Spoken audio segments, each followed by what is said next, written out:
Bonjour, bienvenue dans mes podcasts à la recherche de sens. Aujourd'hui, je vais interviewer Amandine, que j'ai le plaisir d'accueillir. Ça me fait vraiment plaisir, Amandine, que tu sois là, que tu aies accepté mon invitation. Est-ce que tu as envie de te présenter aux auditeurs, aux auditrices, en quelques mots avant qu'on démarre l'entretien? Déjà beaucoup, merci pour l'invitation. Je suis ravie d'être présente aujourd'hui. Moi, je suis Amandine Born, comme Born to be Alive. Il n'y a donc pas de E à mon nom de famille. Oui. Je suis consultante en ressources humaines. J'accompagne et je conseille les dirigeants sur tout ce qui va être structuration des ressources humaines. Parfait. Alors, qu'est-ce qui t'a amené à vouloir réaliser cette interview, Amandine? Déjà, tu m'as invitée. Merci, je me répète. Et en fait, j'avais aussi envie de partager le cheminement, la quête de sens, qui est une quête finalement, j'ai l'impression qu'il s'arrête jamais. Oui. Mais en tout cas qui démarre à un moment donné. Et tu as participé, tu participes à cette quête de sens. Donc j'avais aussi envie de partager tout ça. Alors, est-ce que tu peux nous expliquer quelle est l'origine justement de cette recherche de sens? Est-ce qu'il y a eu un événement déclencheur dans ta vie qui t'a amené à te questionner sur le sens de la vie d'une manière globale? Alors oui, effectivement, j'ai un événement qui m'a amené à me questionner, qui est un burn-out parental que j'ai fait avec mon deuxième enfant, alors que ma vie, sur le papier, elle était vraiment parfaite. Un mari, 2 enfants, une maison, 2 voitures, même 2 chats, congé parental. Et puis finalement, ça a été une période très très difficile pour moi. Mon fils pleurait toute la journée, il dormait très peu. J'avais beau avoir une vie sociale qui était riche. Finalement, en fait, ça n'allait pas du tout. Ça n'allait pas parce que je me sentais vide de sens. À quoi sert cette vie où je passe ma journée à faire des choses qui le soir ne se voient pas, où finalement j'étais fatiguée, épuisée, et donc pas de sens. Et donc voilà, de se dire, effectivement, j'ai coché toutes les cases. J'avais vraiment coché toutes les cases de ce que je voulais faire à cette époque-là. Et finalement, je ne savais pas qui j'étais et qui je voulais être. Et alors, comment tu t'en es sortie par rapport à ce burn-out parental? Qu'est-ce que tu as mis en place? Quel sentiment tu as eu au tout début? Finalement, est-ce que tu t'es sentie complètement perdue et t'as demandé de l'aide ou tu as essayé de t'en sortir seule? Alors en vrai, j'ai pas vraiment eu le choix, puisque mon mari m'a dit 2 possibilités. Soit je te mets en hôpital psychiatrique, soit tu te fais suivre. Et donc, moi j'ai choisi la deuxième option. Je me suis pas accompagnée et je suis allée voir effectivement une psychologue clinicienne, pour aller travailler justement mon mal-être, pourquoi ça allait mal à l'intérieur et pour aller me questionner. Donc j'ai commencé par des accompagnements plus traditionnels, puisqu'effectivement j'ai d'abord consulté donc une psychologue clinicienne. Et j'ai aussi fait un test de QI pour comprendre comment fonctionnait mon cerveau, quels étaient mes besoins, parce que le burn-out parental venait aussi en partie du fait que j'étais pas assez nourrie intellectuellement parlant, à faire des actions qui étaient toujours les mêmes.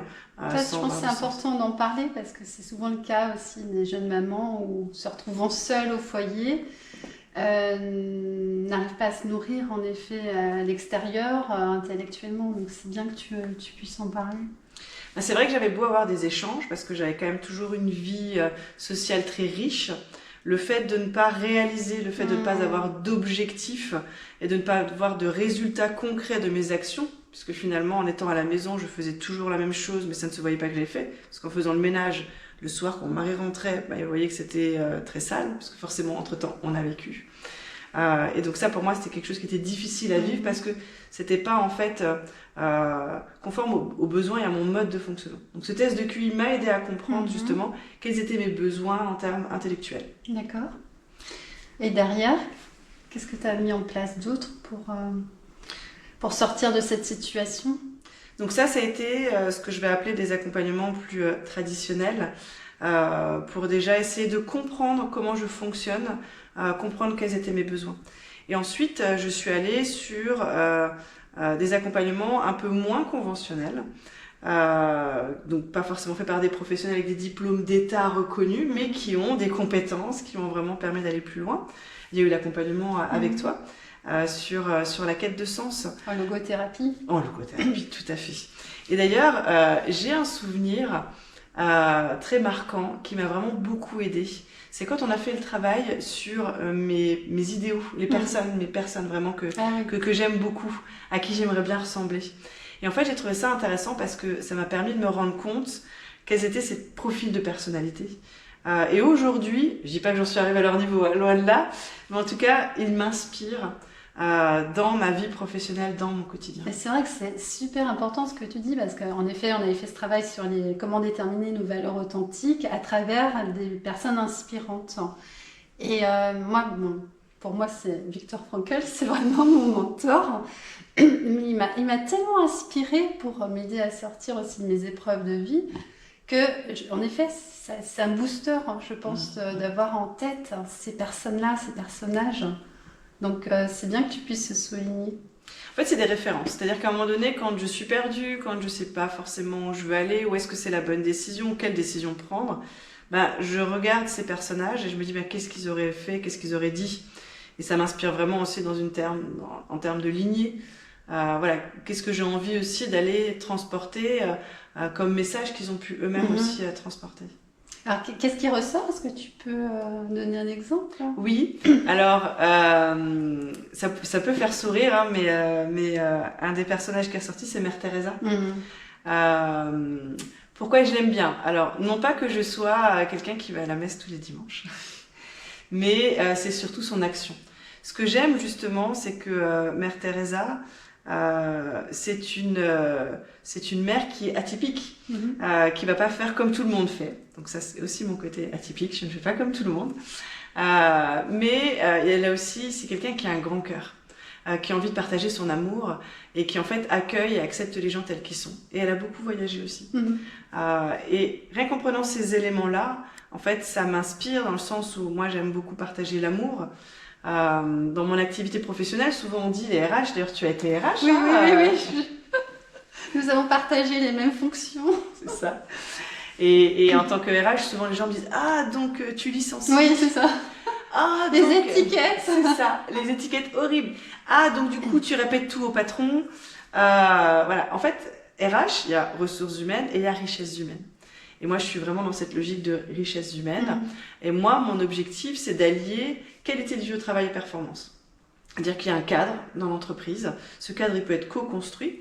Bien évidemment, la décision finale revient au dirigeant, puisque c'est le dirigeant qui crée l'entreprise et qui prend aussi une grosse partie des risques. Mais sans les personnes qui y travaillent, l'entreprise ne pourrait pas avancer. Donc pour moi, c'est important qu'il y ait de l'amour en entreprise, qu'il y ait de la joie en entreprise. Oui, c'est important de souligner la joie. Et du partage. Et en fait, si on travaille dans la joie et la bonne humeur, je crois que c'est Confucius qui disait choisis un travail qui te plaît, tu n'auras pas l'impression de travailler un seul jour de ta vie. Moi, je travaille pas, en fait, je m'amuse, je suis payée à m'amuser. Nous nous amusons, Amandine. J'espère que nos auditeurs pourront comprendre cette position, mais c'est vrai qu'elle est... On passe combien 80% de notre temps au travail, donc si ça ne devient pas une passion, de la joie, ça ne nous apporte pas de la satisfaction, eh bien c'est quand même compliqué. C'est pour ça qu'il y a aussi tant de burn-out dans le monde du travail. Alors au-delà de la passion, parce que la passion peut être aussi un risque, je suis aussi à mon compte et j'adore travailler, c'est tellement une passion que des fois je passe plus de temps à travailler qu'à faire autre chose. Au-delà de ça, c'est aussi se dire je suis en joie d'aller au travail, c'est-à-dire c'est pas une difficulté, c'est pas j'y vais à reculons. Je vais prendre du plaisir au travail, du plaisir déjà dans le fait d'être avec des gens que j'aime, que j'apprécie et qui m'apprécient, avec une réciprocité, mais aussi d'aller faire des missions qui me plaisent et qui vont me permettre de répondre à mes besoins. Les besoins des uns des autres peuvent être différents. Ça peut être de faire de nouvelles découvertes. Pour certains, ça peut être d'avoir toujours la même chose. Pour avoir et toi, c'est quoi alors? Quels sont tes besoins? Alors moi déjà, j'ai besoin de rire. Ça, c'est indispensable. C'est vrai que quand je arrive en entreprise, on m'entend. J'ai pas un rire en plus très discret, mais j'ai besoin de rire. Ça c'est vraiment important. J'ai besoin aussi d'être en accord en termes de valeurs. Moi je ne travaille qu'avec des TPE-PME, des petites entreprises où le dirigeant est accessible et où en fait je vais partager les mêmes valeurs que le dirigeant ou la dirigeante, parce qu'il y a aussi des femmes dirigeantes. Est-ce que tu as envie de partager tes valeurs? Oui. Alors sur les valeurs, pour moi déjà ce qui va être important, c'est vraiment l'humain. Alors ça peut paraître bateau quand on parle de la valeur humaine, souvent on l'associe à la bienveillance. Moi j'aime pas trop utiliser le terme de bienveillance parce que souvent on confond bienveillance et complaisance. Être dans l'écoute, ça ne veut pas dire obéir à ce que les gens demandent. C'est une demande, c'est pas une injonction. Donc je parle vraiment du côté humain, ça veut dire prendre l'autre en tant qu'être vivant, identifier ses besoins, les reconnaître, pas toujours les accepter, mais en tout cas de faire en sorte qu'on arrive à répondre aux besoins des uns et des autres et que ce soit gagnant-gagnant. Qu'on puisse s'écouter sans jugement, en trouvant en effet des solutions communes. Voilà. J'aime pas le terme de compromis, parce que le compromis, ça veut dire qu'à un moment donné, je mets de côté quelque chose qui peut être important pour moi. Par contre, c'est vraiment dans la co-construction. Comment on va faire en sorte que l'un et l'autre, en fait, on soit satisfait. Et si à un moment donné, on n'est plus satisfait, effectivement, là, je reprends ma casquette RH étiquette de on met fin au contrat, mais on me fait un contrat de façon humaine. Dire on va échanger ensemble, comment on termine la collaboration pour que ce soit aussi gagnant-gagnant. Parce que la personne peut aller voir ailleurs, dans une autre entreprise, et se dire mais finalement, je suis mieux ailleurs peut-être dans cette entreprise. Mais on peut l'accompagner. Comprendre aussi les besoins de l'autre, en fait, aussi. Tout à fait. C'est important. Et pour moi, l'entreprise, c'est d'ailleurs pour ça que mon cabinet, il est société à mission. Société à mission, ça veut dire qu'en fait, j'ai inscrit dans les statuts de l'entreprise la raison d'être du cabinet. La raison d'être du cabinet, c'est de favoriser des environnements de travail qui vont être sains et qui vont permettre la performance aussi, et également le développement personnel et professionnel des personnes. Pourquoi ? Parce que pour moi, le travail, c'est un lieu aussi de réalisation de soi. Alors, tout ce que tu as mis en place t'a permis de rebondir face à ce burn-out parental, à te reconstruire différemment, à te donner un nouveau sens aussi au niveau épanouissement personnel. Comment tu le vois ? Un sens totalement différent. C'est-à-dire qu'en fait, j'ai aussi travaillé sur mon Ikigai. Donc, pour savoir effectivement ce que j'aime faire, ce que je sais faire, ce pourquoi je peux être payée et ce dont le monde a besoin. Et en fait, ça, c'est en fait très important parce que du coup, je suis partie de moi. Plutôt que d'arrêter de vouloir faire plaisir aux autres. De quoi les autres ont besoin, qu'est-ce qu'ils attendent de moi. C'est une super compétence que j'ai pu développer, très pratique d'ailleurs, pour identifier les besoins des autres. Mais c'était au détriment de moi. Donc j'ai appris à me remettre au centre. Certains appellent ça de l'égoïsme. Moi, c'est prendre en considération mes besoins, parce que c'est d'abord nourrir mes propres besoins. Et donc, pour nourrir mes propres besoins, c'est d'abord les connaître. C'est ça. C'est d'abord se comprendre soi-même, se connaître soi-même, s'aimer soi-même, j'irais jusqu'à dire ça, pour pouvoir après être ouverte aux besoins des autres. Oui. Et ça, c'est très important. Si chacun faisait ce travail intérieur, de connaissance intérieure, de justement réaliser cet ikigai et savoir quel sens on a envie de donner à sa vie, eh bien, le monde serait tellement différent, que ce soit en entreprise, en milieu associatif, dans tout type d'environnement. Mais c'est vrai que c'est un travail qui est long, qui est parfois fastidieux, où on ne veut pas aller voir ses blessures, ou ses croyances, ses comportements. Et pourtant, c'est tellement précieux. C'est long parce qu'effectivement, en 2017, j'ai fait mon burn-out parental. 2018, avec mon mari, on a décidé justement que j'allais retourner travailler, puisque j'avais besoin de travailler. Mais du coup, pas salarié, pour pouvoir avoir encore cette liberté en termes d'organisation et de temps de travail, puisque 2 enfants en bas âge. Et donc, c'est là où l'idée est venue de créer mon entreprise, d'être à mon compte, pour pouvoir aussi créer finalement le métier. D'ailleurs, quand je me présente, c'est écrit sur ma carte de visite, je ne suis pas consultante RH, je suis consultante en management stratégique des compétences. Parce que je ne voulais pas faire comme tout le monde, forcément. Je ne voulais pas avoir le même titre. Et surtout, initialement, je ne me voyais pas dans le domaine des RH. J'avais aussi cette vision avec l'étiquette RH. Mais finalement, RH, il y a tellement de choses à faire, à mettre en place, que c'était OK après pour moi de dire oui, je suis dans le domaine des ressources humaines. Mais comme tu l'as dit, à juste titre, c'est un travail qui est très long. Parce que j'ai démarré vraiment en 2017, j'avais déjà eu des accompagnements avant. Mais 2017, c'est vraiment l'intensification. Depuis cette période, je me suis fait accompagner par plus de 25 professionnels pour la partie développement personnel, ou en tout cas connaissance de soi, avec de la CNV, la communication non violente, également de la méditation, du chamanisme, de l'ésotérisme. Voilà, je suis vraiment passée par pas mal de choses pour voir qu'est-ce qui allait me convenir. Il y a des choses, j'ai fait qu'une seule séance pour aller explorer. Par exemple, l'énéagramme, j'ai aussi exploré. L'énéagramme, pour moi, c'est trop compliqué, j'arrive pas à comprendre. Donc j'ai abandonné. Mais pourtant, c'est un outil qui est très très profond dans la quête de sens. Justement. On me le dit, on n'arrête pas de me le dire, mais je n'y comprends rien. Voilà, mon cerveau n'est pas câblé pour l'énéagramme, je n'y arrive pas. J'ai abandonné, du coup, pour peut-être mieux y revenir après.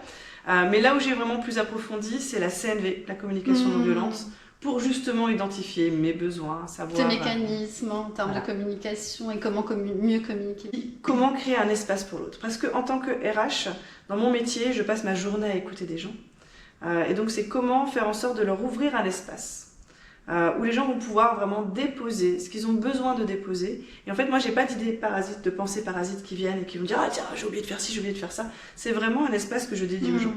Et ça, couplé à la méditation de pleine conscience, ça va vraiment aider à être présent dans le moment là. Être aligné, être en présence, ça c'est très important dans tous les métiers finalement. C'est ce qu'on fait là actuellement.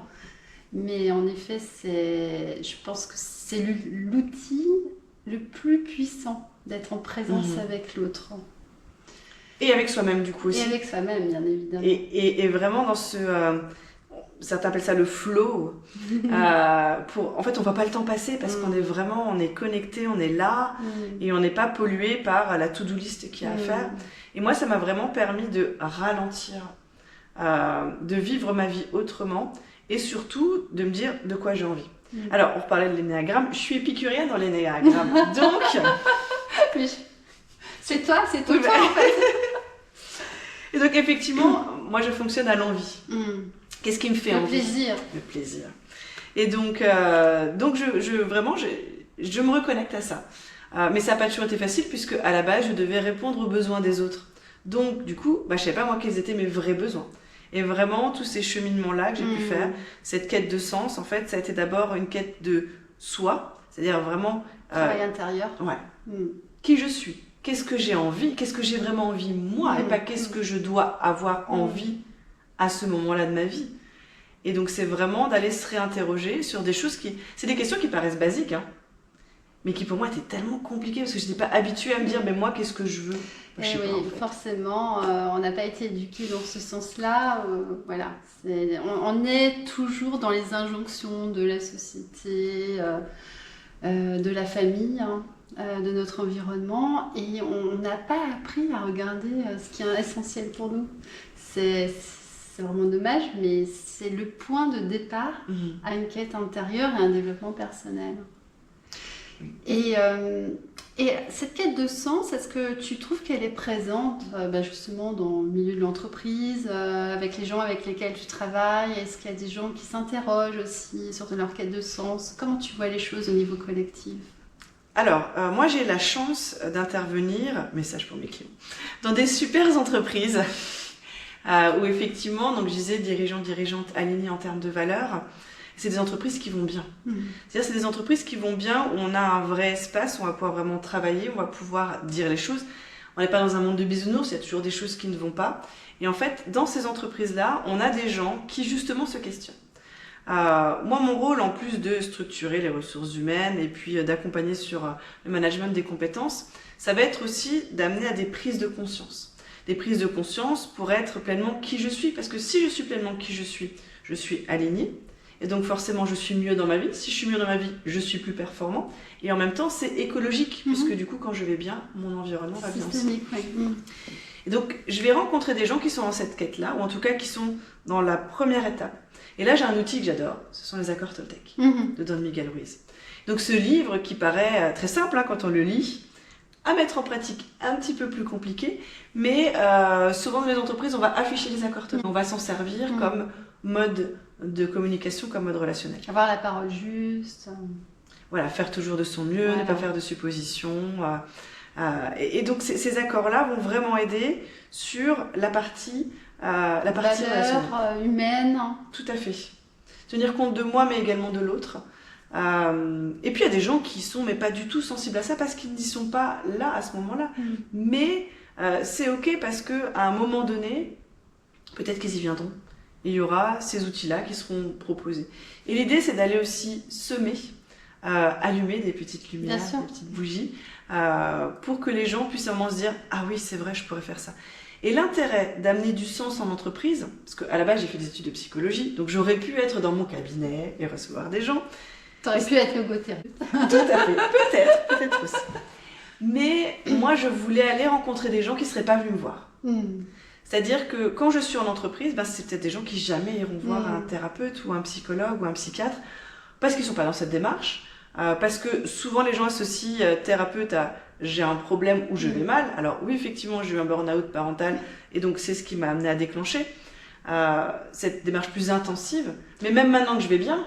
Oui, mais ça c'est vraiment propre à la France, j'avais envie de dire, parce que par exemple dans les pays anglo-saxons, tout le monde dès l'entrée dans la vie active a un coach, a un thérapeute. Et c'est pas parce que, de toute façon, on a tous des blessures, hein, il faut se le dire hein, quand même. On a tous eu des blessures, donc voilà, on est égaux face à la vie. Pas toujours en fonction des blessures, des traumas des uns des autres, mais on est tous nés avec des blessures de toute façon. Donc l'idée, c'est quand même de se faire accompagner pour avancer plus vite sur notre chemin. Et c'est ce que je te disais aussi juste avant l'entretien. Plus tu avances vite sur cette connaissance de toi, sur la guérison, plus après tu arrives à créer des nouvelles réalités, un nouveau schéma de fonctionnement. Comme tu disais, si je rebondissais par rapport à ça, parce qu'en effet, on a tendance à stigmatiser les gens quand ils vont voir un thérapeute, alors que c'est une vraie ouverture. C'est une ouverture. Moi, je suis heureuse d'avoir eu un burn-out parental. D'ailleurs, mon fils me dit... c'est grâce à moi que tu as créé ton entreprise. Donc il est content aussi que j'ai fait un burn-out parental. Oui, ça t'a transformé, ça t'a permis de grandir et de... Il m'a réveillée. C'est-à-dire que si j'avais continué comme ça, j'étais sur une voie tracée qui, objectivement parlant, j'avais vraiment une très belle vie. Mais je disais toujours, j'avais un Covid de la vie, c'est-à-dire sans saveur, sans goût, sans odeur. En fait, c'était beau, mais juste beau et pas bon. Moi, je voulais aussi cette saveur-là. Tu as besoin d'étincelles, toi, c'est ça, voilà, que ça pétille. C'est ça. Et en fait, la quête de sens vient vraiment aller chercher en profondeur, puiser dans nos ressources pour être encore mieux au monde. Donc, il y a aussi cette notion de renaissance. Pour moi, c'est vraiment une deuxième vie. Et aujourd'hui, je continue encore sur la quête de sens. Je vois quand même plus clair sur où j'ai envie d'aller. Néanmoins, il y a toujours des choses, tu parlais des fameuses blessures, des blessures encore à aller travailler, à aller explorer, et qui sont en fait des opportunités d'aller mieux me connaître, de grandir. Et l'autre point que tu évoquais aussi, que je trouve super intéressant, c'est que en ayant travaillé sur ça, il y a un côté magique. Ah oui, ça je peux te le confirmer. Il y a une facilité dans la vie. Tu sais, c'est vraiment cette loi de l'attraction, demandez, vous recevrez, mais là même tu demandes même pas, ça vient tout seul. C'est ça. C'est génial. Ça, en fait, c'est tout le travail effectué sur soi qui te permet de vibrer autrement à l'extérieur finalement. Tu vibres à l'intérieur différemment et ça se répand dans ton environnement et du coup tu attires d'autres personnes ou des choses, de la fluidité, de la synchronicité. C'est facile. C'est ce que je disais sur les clients que je vais avoir, les entreprises qui vont venir. C'est vraiment des entreprises où en termes de valeur, on se rejoint en fait. Et en plus, c'est dans des réseaux, parce que je fais beaucoup de réseautage, d'événements réseaux. J'aime aussi aller manger au resto. Épicurienne, on va dire. On est d'accord. Et en fait, ça se fait facilement parce que c'est des gens du coup que je connais, avec qui on a déjà tissé un lien de confiance, on se connaît. Et donc forcément, c'est beaucoup plus facile. Ça me coûte moins d'énergie. Pour la personne en face, ça coûte moins d'énergie. Je vais pouvoir m'adapter aussi. Les outils restent toujours les mêmes, c'est des outils RH. Mais on va jouer à la bonne humeur. Oui, et puis il y a une relation de confiance qui se crée, il y a une énergie finalement commune qui favorise la relation tout simplement. Oui, et ça devient vraiment facile. Et en fait, tout ce travail, parce que la quête de sens, c'est quand même pas évident. Voilà, je voudrais quand même remettre l'église au milieu du village. On n'a jamais fini de toute façon dans ce On n'a jamais fini. Notre chemin vers le sens de quoi, le sens de... Oui. Qu'est-ce qu'on entend par sens mais je trouve que c'est un travail tellement beau. Oui, mais c'est beau à partir du moment où je vais mieux. Parce que quand on est en crise et qu'on démarre à la quête de sens, j'ai envie de dire que d'aller remuer la boue qui est au fond à la base... en même temps, retrouver du sens quand on va très mal est important pour relancer l'élan vital, tu vois, de la personne. Oui. Quand tu as envie d'existentiel, si tu n'essaies pas de chercher justement l'étincelle dont je parlais tout à l'heure, la personne, elle s'effondre, elle s'écroule. Donc c'est retrouver, tu vois, une petite étincelle qui va te permettre de dire oui, en effet, je veux avancer vers ce chemin-là. Mais ce qui est dur, c'est de la trouver, l'étincelle. Et l'énergie pour aller dire je vais aller faire quelque chose où franchement j'ai déjà pas d'énergie, je me sens vide, j'ai qu'une envie, c'est de dormir. Et là, on me demande d'aller me questionner, d'aller titiller des blessures que j'ai peut-être pas forcément envie d'aller voir. Et moi, je sais que s'il n'y avait pas eu mon mari qui m'avait poussé justement à me dire, ben, t'y vas, ou sinon je te mets un truc qui va pas te plaire, ben, je sais pas si j'y serais allée de la même manière. C'est-à-dire que là, en fait, j'ai quand même aussi eu autour de moi du soutien, de l'amour. Il y a des personnes ressources qui sont là pour aider, et heureusement. Et ma famille, mes amis qui étaient présents aussi, avec qui j'ai pu aussi échanger, qui m'ont soutenue. Donc tout ça, ça aide quand même à avoir l'énergie de l'élan pour le démarrage. C'est ce qui est important de dire, d'avoir des personnes ressources, que ce soit dans le milieu amical, familial, mais aussi des personnes extérieures, des thérapeutes, des psychologues, des psychiatres. On ne peut pas rester seul quand on va très très mal, c'est pas possible. Et je pense que c'est aussi un message important à faire passer. Parce que des fois on se dit mais non, je vais y arriver toute seule. Mais on tourne en rond quand on fait tout seul. c'est vraiment, oui, on peut prendre plus de temps et on progresse moins vite. Oui, et c'est surtout qu'en fait, c'est un peu comme avec l'intelligence artificielle, ChatGPT nous dit ce qu'on a envie d'entendre. Quand on est seul, en fait, on se dit ce qu'on a envie d'entendre. Et puis on reste dans nos schémas, dans nos croyances, dans nos peurs, et on ne peut pas voir un autre paradigme en fait, parce qu'on ne l'a pas dans notre fonctionnement, dans ce fonctionnement de notre cerveau. C'est pour ça que c'est important justement de se questionner sur nos croyances en permanence, parce qu'elles sont très présentes dans nos vies actuelles. C'est comme dans les séances qu'on a pu avoir. Des fois, tu venais poser des mots en disant « Ah, mais c'est difficile ce que tu vis ». Et en fait, ce qui est intéressant en disant le fait d'avoir quelqu'un qui te pose des mots sur ce que tu vis, c'est dire « Ah ouais, mais en fait, c'est vrai, c'est peut-être quand même difficile ». J'ai l'impression que c'est normal, mais en fait, non. Et donc, le fait d'avoir un échange avec quelqu'un qui est neutre, c'est-à-dire qui n'est pas là... Parce que l'ami, c'est pas pareil. L'ami ou l'amoureux, c'est quelqu'un qui va avoir une intention, qui ne peut pas être aussi neutre, même s'il veut être neutre, il ne peut pas être neutre. Alors que le professionnel, il a cette neutralité qu'il a travaillée. Il faut trouver le professionnel qui a travaillé sa neutralité. En tout cas, dans les professionnels qui l'ont travaillé, il a cette neutralité et il a cet effet miroir qui va être intéressant pour renvoyer des choses et poser des mots sur ce qui a été vécu pour se dire « Ok, pour moi, ça me paraît normal, mais finalement, non. » Et donc, reconnaître aussi certaines choses pour pouvoir aller plus loin sur d'autres choses aussi. C'est permettre des ouvertures de conscience, en fait, c'est surtout ça. La prise de conscience, voilà. Oui, tout à fait. Merci, tu viens de résumer en une phrase le truc super long que je viens de dire. Mais oui, en fait, la prise de conscience tout seul, c'est très difficile parce qu'on s'auto-alimente, alors que d'avoir l'effet miroir en face, ça aide vraiment à avancer. Alors, si tu voulais partager ton expérience, des outils, des conseils auprès de nos auditeurs, auditrices, qu'est-ce que tu aimerais dire? Qu'est-ce qui est essentiel pour toi que tu aimerais partager à la fin de cette interview?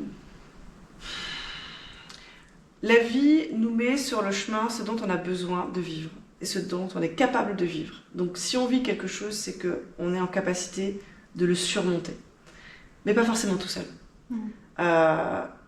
Et d'ailleurs, pas tout seul, déjà. Je pense que c'est vraiment important de se faire accompagner, quel que soit l'outil utilisé.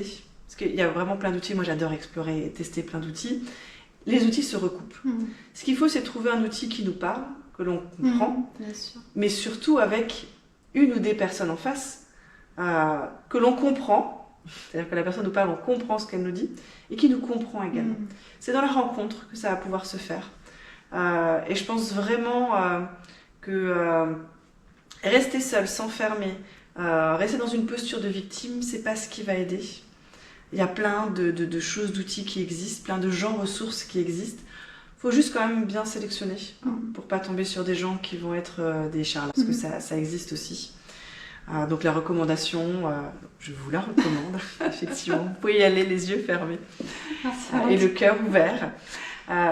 Et puis surtout, il y a un après. Il y a un après, et moi je le vois aujourd'hui, ma vie, elle est tellement... Quand je te vois si rayonnante, il y a vraiment un après. En fait, c'est tellement facile, c'est tellement agréable. C'est que du plaisir. J'adore tous les jours aller travailler. Et grâce à mon fils, vraiment, je me suis rendu compte que le travail a une place centrale dans ma vie. J'adore tellement travailler. J'en ai besoin, en fait. Mais en même temps, j'ai pas l'impression de travailler.